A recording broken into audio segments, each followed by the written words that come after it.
अशोक खरात आता जेलमध्ये गेला. वेगवेगळ्या गोष्टी आणखी समोर येत आहेत. त्यानंतर हे क्लिअर होऊन जाईल की खरात कोणासोबत असोसिएट होता कोणासोबत नाही. पण मूळ मुद्दा असा आहे, खरातच्या सोबत ज्या ट्रस्टवरती व्यक्ती होत्या त्या काही फक्त रातोरात घेतलेल्या नव्हत्या. त्यांचे आणि खरातचे काही लागेबांधे होते आणि यांच्याच आशीर्वादाने यांच्याच सहकार्याने खरात इथपर्यंत पोहोचला.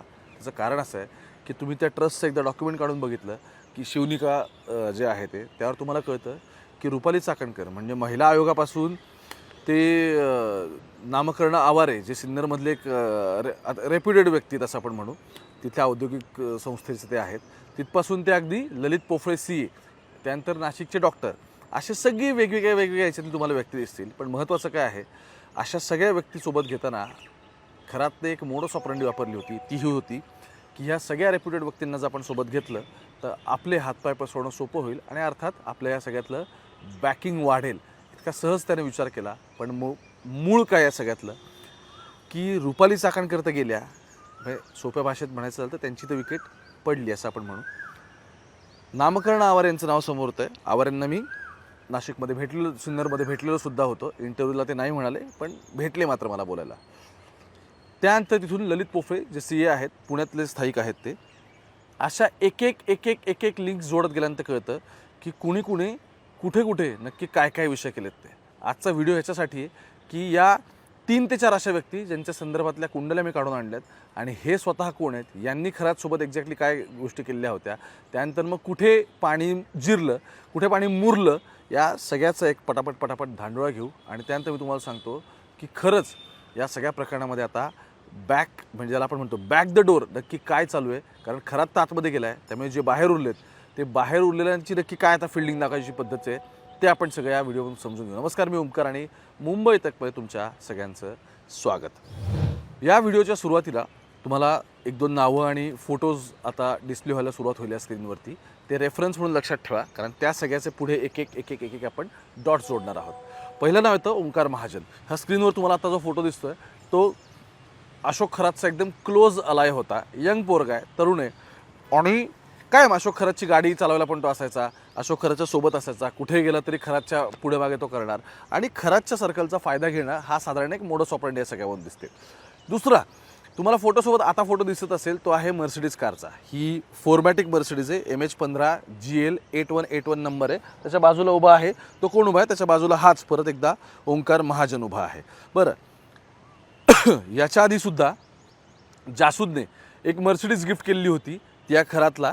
ती अशाच पद्धतीची मर्सिडीज होती, तिचं पासिंग करून घेतलेलं होतं आणि दुसरी होती ती पुण्यातून करून घेतलेली होती आणि ही गाडी नाशिक पासिंग तुम्हाला दिसेल. आता ह्याची मी माहिती काढल्यानंतर मला कळलं की हा कायम तिथे असायचा, त्यासोबत असायचा, जमेल तेव्हा त्या अशोक खरातसोबत तो वावरायचा. आता इतकंच नाही, याचे फोटो कोणाकोणासोबत आहेत बघा. हा पहिला फोटो तुम्हाला आता दिसतोय तर हा स्क्रीनवरचा फोटो आहे हर्षवर्धन खरातचा. कोण?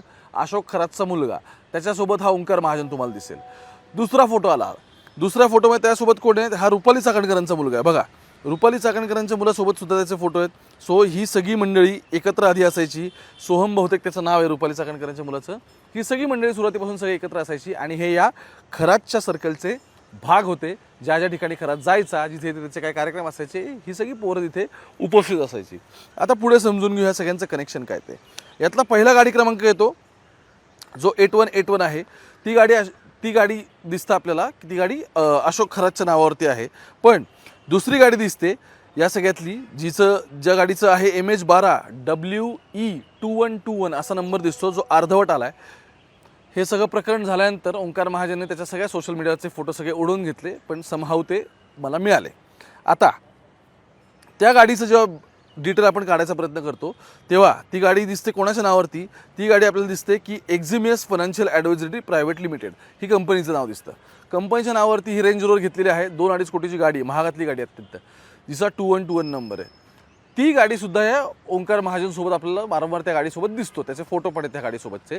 आणि मला मिळालेल्या माहितीनुसार या गाडीमध्ये सुद्धा ही गाडीसुद्धा अशोक खरात बऱ्याच वेळा वापरत होता.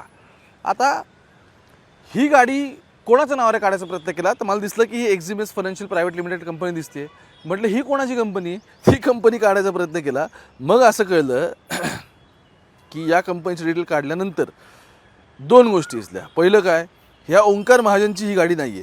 मग गाडी आहे कोणाची तर ओंकार महाजनने जी गाडी तिथे पब्लिश केलेली आहे ती कंपनी हर्षद पोफळे या व्यक्तीच्या नावाने रजिस्टर आहे. हा हर्षद पोफळे कोण आहे? हा CA ललित पोफळे यांचा भाऊ आहे. CA ललित पोफळे कोण आहे? तर he is one of the trustee of this Ashok Kharat trust. Shivnika जे आहे ते त्या रुपाली चाकणकरांचं नाव बघा आणि त्या रांगेत तुम्ही खाली गेले की तुम्हाला शेवटून दुसरं नाव दिसेल या सगळ्यामध्ये. ते कोणाचं आहे? ते नाव आहे ललित पोफळेचं, जो CA आहे, पुण्यामध्ये आहे. त्याच्या प्रॉपर्टीचे पण माझ्याकडे डिटेल आहेत. आपण तिथे कुठून माणसं कुठे येतात आपल्याला हे पण या सगळ्यामध्ये कळेल. आता इथपर्यंत मर्यादित नाही राहिलं. पोफळे खरातच्या शिवनिकावरती तर ट्रस्टी आहेच आहे, हे इथपर्यंत मर्यादित नाही राहिलं. पण या भावांच्या वेगवेगळ्या कंपन्या आहेत ज्या कंपनीजला सेम ॲड्रेस दिल्याचं साधारण समोर दिसतं. आता माझ्याकडे जे एक्झिमसच्या डिटेल आहेत त्याच्यामध्ये सुद्धा मला असं दिसतं की त्याचा आणि आणखी ज्या 2 कंपन्या आहेत त्यांचा ॲड्रेस यांनी सेम दिलेला आहे. ठीक आहे, त्यात सेम पत्त्यावरती रजिस्टर असं आपल्याला दिसतं. बरं, इथपर्यंत मर्यादित नाही. तर ही जी गाडी आहे 2121 तुम्हाला दिसते, या गाडीवरती ओव्हर स्पीडिंगचं असेल किंवा टोल टाळणं असेल वगैरे वगैरे असे जवळपास 300पर्यंत चलन्स आहेत अशी माहिती मला आत्ता मिळाली. म्हणजे किती दंड पेंडिंग आहे गाडीवरचं बघा. बरं, तुम्ही रील्स बघितले ह्या सगळ्यामध्ये ओंकार महाजनचे वगैरे, तुम्हाला दिसेल की गाडी नाशिकच्या दिशेने वारंवार जायची यायची आणि काही काही वेळा खरंच पण बसल्या अशी आता माहिती समोर येते. बरं, इथून आता आपण जर पुढे गेलो तर फक्त इतकं नाही, महत्त्वाचं आहे असं आहे की या गाडीचा नंबर कुठेही पूर्ण दिसत नाही. पण जेव्हा डिटेल्स काढल्या त्या डिटेल्स दिसल्या की गाडी ही तीच आहे, रीलमध्ये पण तीच दिसते आणि फोटोजमध्ये पण गाडी तीच दिसते.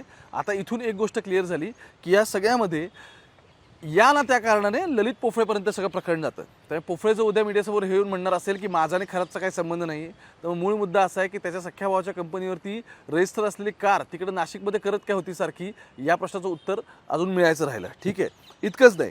आता आणखी आपण पुढे गेल्यानंतर आपल्याला दिसेल की चाकणकरांचा मुलगा सोबत आहे किंवा या सगळ्यामध्ये त्यासोबत जो हर्षवर्धन खरात आहे तो सुद्धा या सगळ्यामध्ये सोबत आहेत. सो ही सगळी मंडळी they all were aware of everything की या सर्कलमध्ये एक्झॅक्टली ऑर्बिटमध्ये काय घडतं, खरंच त्या पूजा अर्चा चालतात का किंवा आणखी काय आहे का, या गोष्टींबद्दल त्यांना माहिती आहे.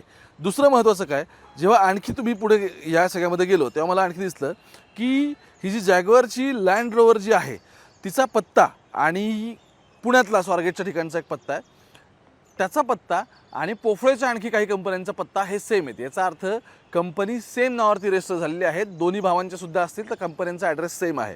त्यामुळे गाडीची ही कॉमन लिंक पहिली सापडली. आता दुसरं, आपण पोफळेकडे आणखी जर पुढे गेलो ह्या सगळ्यामध्ये तर काय दिसतं बघा. मी माझ्याकडे आता हातात हे डॉक्युमेंट आणलेत मुद्दाहून मी, हे याच्यासाठी की या सगळ्यातले पुरावे तुम्हाला एकदम क्लिअर दिसतील. बघा, पहिलं डॉक्युमेंट या संदर्भातलं काय, हे माझ्या हातात आहे आत्ताचं एक ट्रान्सफर डीड. ट्रान्सफर डीड म्हणजे काय, हे असाइनमेंट डीड आहे. हे कशा संदर्भातलं आहे तर पोफळे पुण्यात कोरेगाव पार्कात राहतो.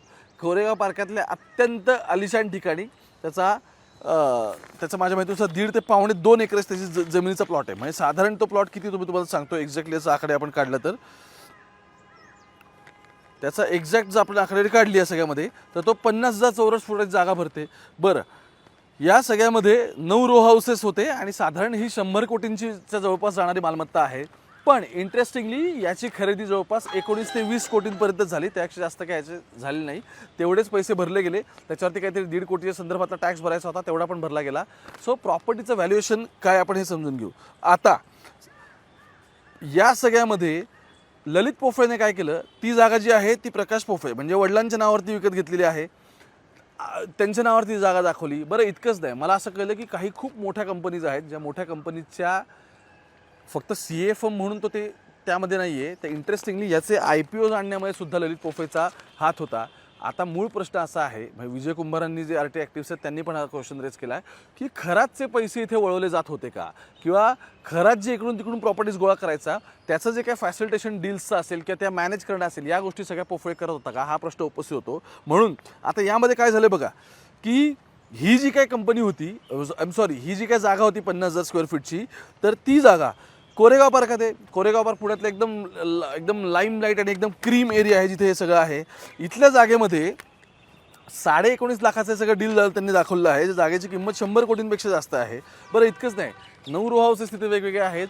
ती सगळी प्रॉपर्टी स्वतःच्या नावावर आहे आणि इंटरेस्टिंगली ही ट्रस्टच्या नावावरची प्रॉपर्टी पर्सनल प्रॉपर्टी म्हणून ट्रान्सफर झाली असं दिसतंय, असं विजय कुमारांनी म्हटलंय. मग त्यामुळे काय दिसतंय तर कागदोपत्री जे काय दाखवलं इथपर्यंत ठीक आहे, पण ट्रस्टची जमीन परवानगीशिवाय हस्तांतरित होणं, त्याचं सेल डीड नाही झालं बरं का, खरेदी करत नाही, त्याचं ट्रान्सफर डीड म्हणजे त्याचं असाइनमेंट डीड करण्यात आलेलं आहे.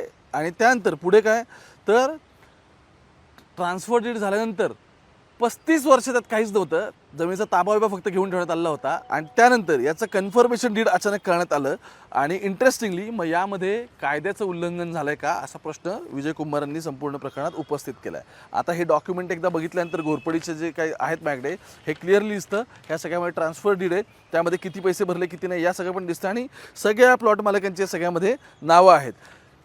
मुद्दा असा आहे, जी जागा ट्रस्टची होती ती थेट ट्रान्सफर कशी काय झाली याच्याबद्दल अजून हे कोडच आहे. याबद्दल ललित पोफळेच आपल्याला उत्तर देऊ शकतात, कारण कागद तरी काहीतरी वेगळं दाखवत आहेत.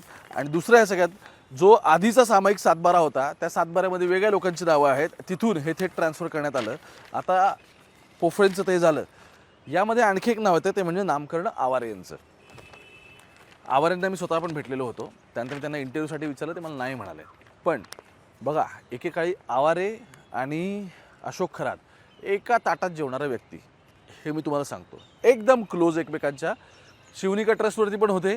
मंदिर बांधायचं काम सुरू झालेलं होतं. मंदिराचं व्यवस्थापन पण स्वतः सगळं नामकरण आवारे बघायचे. कालांतराने ह्या दोघांमध्ये काहीतरी आर्थिक इश्यूज झाले, फायनान्शियल इश्यूज झाल्यामुळे दोघांचं वाजलं. पण सिन्नरची जी सगळी औद्योगिक महामंडळाचा सगळा विषय आहे आणि औद्योगिक तिथे जी सगळी वसाहत वगैरे उभी केली, याच्यामध्ये त्याची पायाभरणी या आवारांनी केलेली होती. त्यांना त्यासाठी तिथे ओळखलं जातं. पण इंटरेस्टिंगली ही लिंक एका अशा औद्योगिक मंत्र्यापर्यंत जाते ज्या सगळ्या प्रकरणात नाव आलेलं नाही आहे. बघू आत्ताशी कुठे केसरकर निघालेत कोकणातून, आणखी कोण समोर होते का हे बघणं महत्त्वाचं आहे.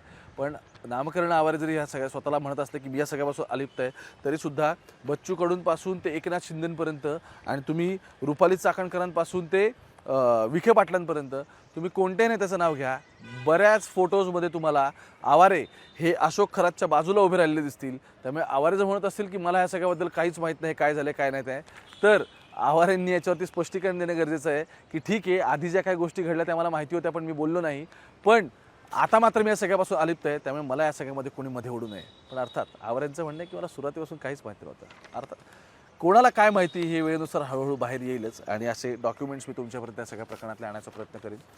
हे काही महत्त्वाचे यातले पिलर्स यासाठी आहेत की याच्या लिंक्स एक एक एक एक जोडत गेल्यानंतर आपल्याला कळेल की खरात हा एकटा नाही आहे, ह्या सगळं एक मोठं सिंडिकेट आहे. जे सिंडिकेट कशा पद्धतीने वेगवेगळ्या गोष्टीमध्ये धर्म, त्यानंतर तुमची धार्मिकता, तुमचे बिलीव्स, तुमचा विश्वास, देवाची पूजा, तिथून अघोरी कांड आणि त्याच्यापासून पुढे झालेलं ट्रस्ट आणि मग ट्रस्टच्या मार्फत काय तर वेगवेगळ्या सगळ्या प्रॉपर्टीज गोळा करणं, किती मोठं हे सगळं सिंडिकेट आहे. येणाऱ्या काळात नक्कीच उघडलेलं. अर्थात पोलीस त्या बाजूने तपास करतात. कारण का मी तुम्हाला सांगतो, तिसऱ्या रिमांड रिपोर्टमध्ये पहिल्यांदा हा उल्लेख आला. उल्लेख काय होता की अशोक खरातचे साथीदार कोण आहेत या सगळ्यामध्ये आम्हाला चौकशी करायची. बघू कोण आहेत साथीदार, येणाऱ्या काळात कोण भेटतं ते. तुम्ही मुंबई तक बघत राहा. कॅमेरा पर्सन गोपाळसोबत मी ओमकार, पुण्यावरून.